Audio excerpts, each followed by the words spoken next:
Təsərrüfat ehtiyaclarının həlli evliliyi azaltdı. Niyə evlilikdən imtina edirik? Tarixin inkişaf prizmasında qadının kişiyə, kişinin də qadına təsərrüfatda ciddi ehtiyacı var idi.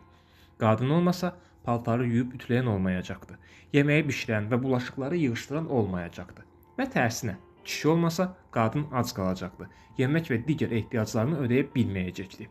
İnsanoğlunun inkişafı və özü ilə bərabər gətirdiyi hüquq və texnoloji inkişaf insanı bərabərləşdirdi.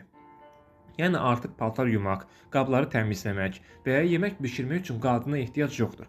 Bunu müxtəlif alətlər və şirkətlər həll edir. Və yenə tərsinə, iş mühitinə cəlb olunan qadının kişidən əsas asılılığı olan maddi azadlığı təmin edildi. Yəni qadının da sosial və maddi texniki mövzularda kişiyə ehtiyacı qalmadı. İnsanı bir arada tutan təməl daşlar elə insanın öz əli ilə sarsıdıldı.